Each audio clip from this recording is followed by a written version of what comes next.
Hey everyone, welcome back with me, Mac. Yep, today we are going to continue our playthrough of Crash Tag Team Racing yet again. Last week we checked out some of the gags and I ended up ranking those, and that was a pretty fun time. Short video, but hey, I wanted to do something a little bit different than just uploading all the gags and that be it, because I mean there's definitely quite a few channels that have already done that. Quite a few much more popular channels, if I'm being honest. So I mean that wouldn't have done me any favors. So at the very least, if wanted to, spend your time watching me anything about the gags or the dioramas, at least you could get some sort of personal input from me at the very least or whatever. So if you're watching this video, hopefully that means something to you. If not, whatever, that's fine. But we got the run and gun here challenges that we're going to do today. We're going to do all of those in one sitting. And then I think we're going to probably do another video on the dioramas. I'm not sure if I'm going to rank them or if maybe I'm going to do some. I have another idea for them. I kind of mentioned earlier on the channel, but I'm sure, most of you probably don't remember it, which is kind of what I'm hoping for. Just because, I kind of want it to be a little surprise. I think I have an idea to make those things a little more entertaining, hopefully, for you guys. But after this, yeah, all we have is the Crashinators. And with the Crashinators, it's a timed type of trial. It's not a fast lap in which you have to complete it as fast as possible. It's actually just timed, kind of like, think of it in the way of GTA 3.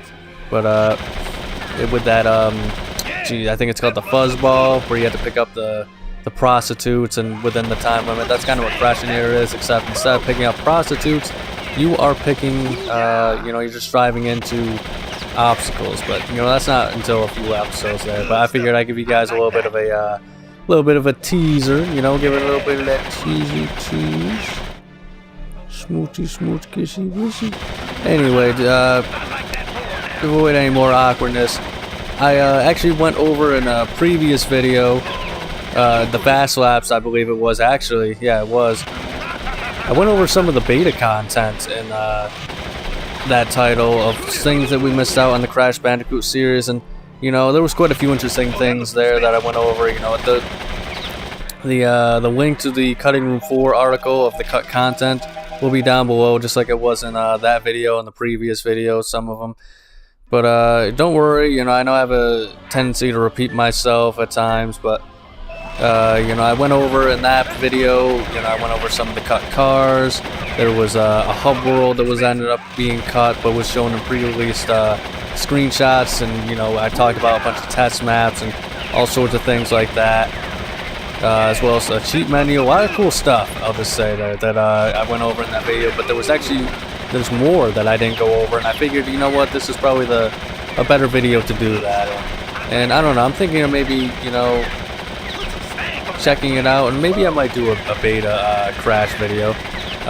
There are a lot of, as much as people were not always the biggest fan of this game, I gotta admit, there is a lot of content out there that showcases a lot of unused concepts, and there's a very interesting video that showed off some facts. Ooh, I got a perfect run this time. So I don't know, if you're interested in that kind of topic as well, there are definitely way more ways to explore, whether it's the Cutting Room 4, checking out beta videos of content and stuff like that. So, but I'm still gonna share some more for this video now. I'm gonna end my endless rant here about it. But once again, I did kind of mention there are some unused modes and stuff like that. There's actually an unused mode in here that some say it could have been a sixth,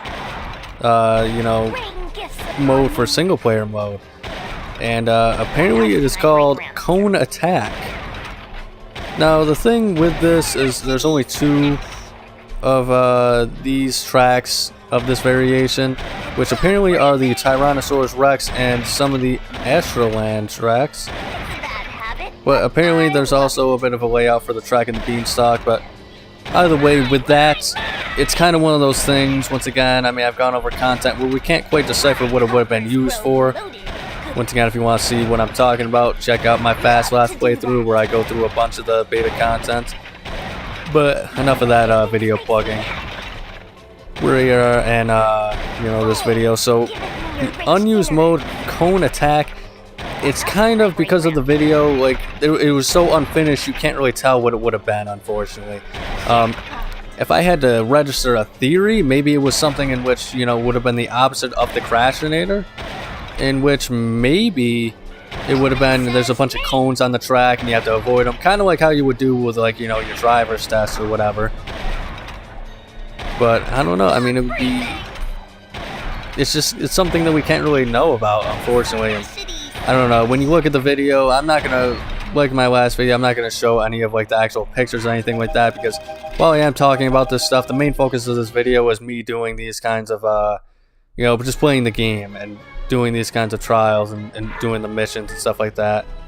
But like I said, link is in the description down below if you want to check it out yourself. There's a lot of videos on this kind of stuff. But the videos for this unused cone attack mode, we don't get to see anything of what it really could have been. I mean, admittedly, I did not watch the full video, so there's a disclaimer that. But from what I've seen in the racetracks that it was in, it was just kind of like, you know, every now and then there would just be like a cone that would appear in front of your character, and that was it. I mean, it's just in the videos, it's just the person driving the tracks. There's not really anything special going on, so unfortunately we just don't really have any information on what this mode would have entailed, unfortunately. There's also some of the, you know, just unused, you know, cutscenes of like cutscenes that end up being in the game, you know, slight different variations. The easiest way I can describe those as is if you have ever seen animatics, storyboards, stuff like that. That's kind of what they have and still left on the disc, I believe. You know, stuff like the dioramas and stuff like that. And, you know, I think some of them still have the voice acting on it, but I don't know. I find that stuff kind of interesting. There's also a few unused music tracks as well, including some from Crash to Insanity. Like I mentioned before a few times, the creators of the soundtrack for Twinsanity came back for this game and did the soundtrack for this game as well. So that's an interesting little trivia note if you haven't heard about that. There was also intended to be an extra unused power-up. So to begin with, the fireball guy that you shoot, you know, in a single-player car, it's pretty much like the blue shell of this game. Apparently he had a bit of a different design, actually. He actually had like arms and legs and stuff like that. So I don't know, it would have been pretty funny, honestly, if like he did have arms and legs in the final game, and instead of just, you know, like flying over to you like he does in the final game because he doesn't have any arms and legs. It would be pretty funny if you just see that guy running towards you when you're in first place. But I believe the only way to actually get rid of him is if you like shoot him or something like that, which is not an easy thing to do, let me tell you. Maybe you can also throw like an item behind you at the right time and it might get rid of him, but I'm not 100% sure on that. There's also a marble missile, in which, you know, it pretty much just seems like it served the same exact purpose as the shark missile, which is another item you get exclusively when you're the gunner, when you're in the clash mode. Pretty much it targets and it's a one-hit KO pretty much. Pretty overpowered. It just sounds like the marble was the earlier version of that. I don't know why marble. I mean, shark missile is kind of weird, but maybe it's just because I've seen it in action in this game where I can understand. You know, I can see it. Oh yeah, you know, shark missile. That kind of makes a little bit of sense, I guess. It works. But with a marble, I mean, the only thing I know about marbles in this game in particular is there's just some old guy you can talk to in the midway, and he just kind of complains about why the kids, you know, are playing video games instead of playing with marbles, which I love. I love the dialogue in this game. It's hilarious. Which is another thing that's interesting as a note. The dialogue for some of the this game and like for the racing tracks and stuff like that, as well as, you know, like things that the characters say on the racetrack is what I mean to say, you know, like them talking crap to each other and or them like getting their car blown up and they say something about it. I think the dialogue in this game is very entertaining. That's one of the reasons why I love this game. But also just like dialogue for the regular human people that you talk to in the midway of this game. They have some funny things to say. It's usually all like the same dialogue with very minor differences, depending on the type of character you play as. Maybe some guy will ad-lib his line, but it's just usually different voices, but it's usually pretty funny stuff. But it was actually going to be a little more, slightly more raunchier, I suppose. That's probably a bad use of the word, honestly, but it was going to be a little bit more teenish, I guess. Like, I think they say, like, goddamn a few times. Somebody says the bejesus out of me. Stuff like that, so I don't know. I guess the game could have been a little more risque, as they say. But there's another video, like I said. There's lots of videos online showing the cut content of this game. So, check those out after this video, of course. Only after I'm watching you, fellas. But yeah, I mean, there's a lot of cut content, including, a lot of unused voice lines. It's very interesting. Very fun, cool stuff there.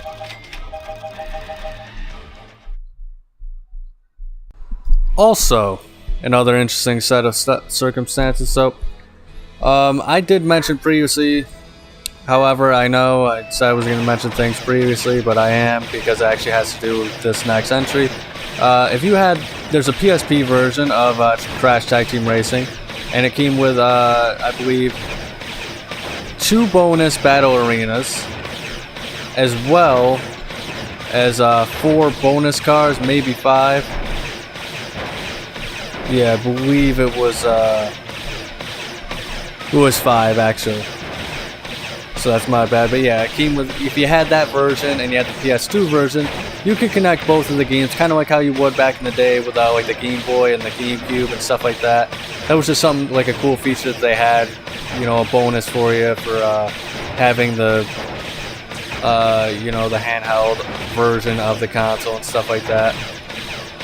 So if you connected it to your PSP version to the PS2 version, you could access exclusive content, the 2 bonus tracks for Battle Arena, as well as 5 new cars. Those were originally, they're pretty much always on the disc. They're always going to be there. There was actually remnants of them being just in the gift shop naturally as extra cars you could buy in the multiplayer mode. So, I mean, that's something that kind of stings a little bit. Not gonna lie, I mean, that's just how it goes. I mean, this is essentially, you could say this was DLC before DLC was really a thing. I don't know, I've just never been a big fan of that. Like with the Pokemon games and stuff like that, and transferring Pokemon or getting extra data from your Game Boy games to your Nintendo GameCube or N64 games, that made sense because there were almost always, I believe, they were just like, they were different games, Whereas with the PSP, with SmackDown vs. Raw 2006 or Crash Tag Team Racing, I'm sure there's other examples of this. I wouldn't know it. But when you hide extra content behind making your customer buy the PSP version, as well as I'm sure you needed a special connecting cable. Ah man, that just kind of stings. That stunk real bad. That was something we had to deal with at the time. Having that content on the disc ready to go. But the game being essentially saying, hey, yeah, sorry, you didn't buy, another, geez, I'm assuming it was $200+ for the PSP at the time. And, oh, you don't have the cable connector. Oh, you don't have the game for the PSP. Well, too bad, Because you don't have that, you don't get this extra content. I don't know, I just think that's so lame. But whatever, I mean, I'm pretty sure you could use Game Shark codes to get that stuff unlocked without the PSP, so whatever. But still, if you only have a base PS2 copy, you kind of have to say tough luck, and that's not really fair in my opinion. But once again, I mean, we're talking about 20+ old games at this point. At least this game's almost 20 years old. It's getting there. It's getting there. Also, it looks like there's, like I mentioned before in the previous video, in the Japanese version, there was actually a Japanese Crash, he was completely different. And just an interesting thing, check out those videos because yeah, it's just the same exact game, but they actually have videos of the dioramas of Crash in the Japanese skin. It's just him as a chunkier, more cartoony looking character. Which I believe the main story mission scenes are still the same though. So that must be weird for Japanese players to experience, but they're probably like, why is Crash look so weird in like the story cutscenes? But I don't know, it's weird to me that they even changed his look for the other version of the game, the Japanese version of the game to begin with, but whatever, I suppose. But other than that, the only other tidbit of information I have is for the GameCube version, which I am currently playing, by the way. They actually had it where it was going to be. It seems like it was going to be similar to the PSP version. You would have been able to connect, your I want to say mobile console, but no, it's handheld console, to the GameCube. I think it would have been Game Boy Advance, maybe no, Nintendo DS. That's what it would have been, Nintendo DS at this time. And you would have been able to, I'm assuming, get the extra content off of that. But however, the issue with that is the Nintendo DS version was never actually released. I believe there's a lot of concept art about it, and like it looks kind of weird. Like you definitely look at it's not the PSP, right? To where like I think the DS could like pretty much have like the same game, like how it would be in the GameCube or the rest of the versions. I think they would have had to take a lot of liberties with it.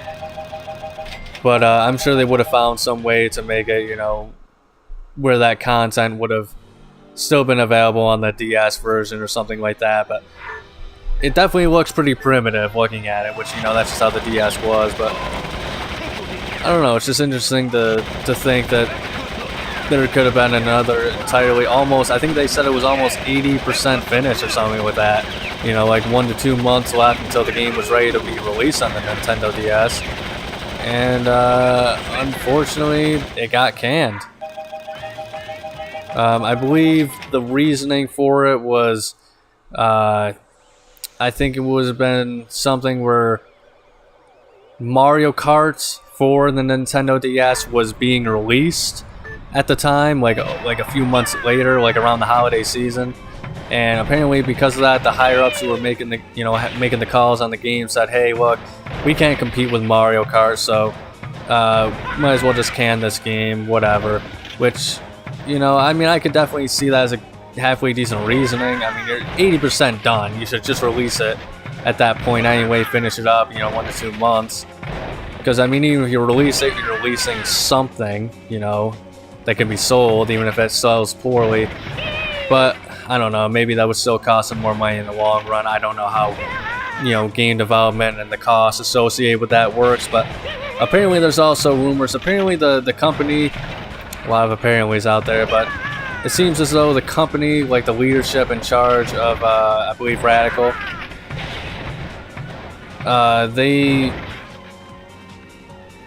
apparently just were not the greatest.